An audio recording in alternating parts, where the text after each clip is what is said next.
जो लोग आज मजलिस इत्तेहादुल मुस्लिमीन से सवाल करते हैं, मेरे सवाल का जवाब दो। कैसे बीजेपी जीत गई और कैसे राहुल गांधी अमेठी की लोकसभा की सीट, जो उनके बुजुर्गों की सीट थी, वहां पर स्मृति ईरानी से इलेक्शन हार गए। वायनाड जाते हैं, वहां जीत जाते हैं। क्यों जीतते हैं? क्योंकि वहां पर 30% मुस्लिम अकलियत का वोट है। इसका कोई जवाब नहीं दिया जाता।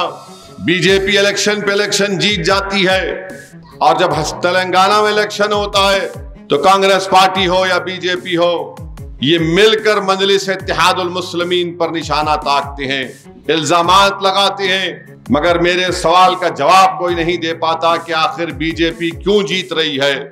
सिकंदराबाद का पार्लियामेंट का इलेक्शन हुआ, मजलिस का कोई उम्मीदवार नहीं था। सिकंदराबाद के पार्लियामेंट के इलेक्शन में बीजेपी जीत गई।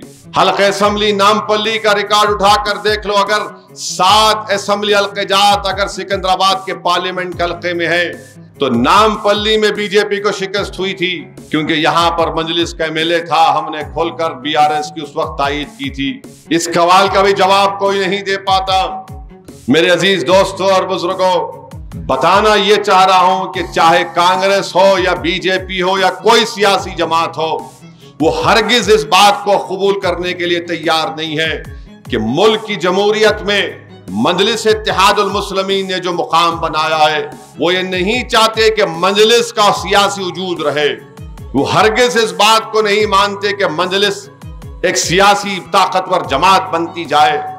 इसीलिए सब मिलकर एक ही कहते हैं कि असदुद्दीन ओवैसी मजलिस ये है।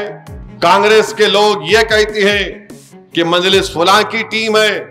नरेंद्र मोदी हैदराबाद को आते हैं, अमित शाह आते हैं तो कहते हैं स्टीयरिंग ओवैसी के हाथ में है।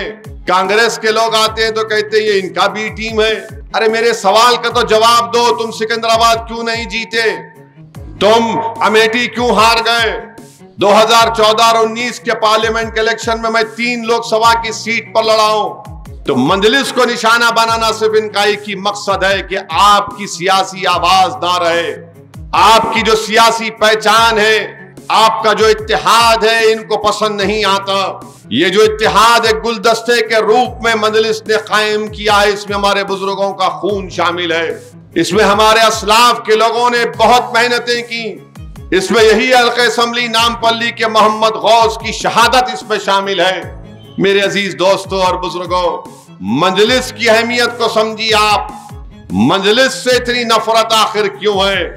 क्योंकि मजलिस तेलंगाना हो, महाराष्ट्र हो, उत्तर प्रदेश हो, बिहार हो, वहां पर मजलिस के जो कदम बढ़ रहे हैं, इनको नजर आता है कि अगर ये बाशऊर हो जाएंगे, ये अपने हक के लिए खड़े हो जाएंगे और जमहूरी तरीके से हमसे मुकाबला करेंगे और इनके दिलों से खौफ निकल जाएगा, तो इनका मकसद एक ही है कि तेलंगाना के इलेक्शन में यहां पर आकर मजलिस के बढ़ते हुए कदमों को रोक दिया जाए।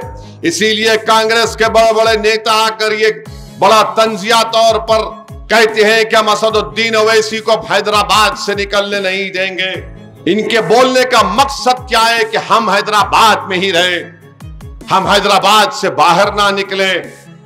क्यों नहीं निकलना हैदराबाद से बाहर? ताकि वहां पर वो अपनी मनमानी कर सके, इस्तेसाल कर सके, दबा सके, और हमेशा हर इलेक्शन जब आता है तो मौत उनको दिखाकर खौफ में आपका वोट को हासिल कर ले।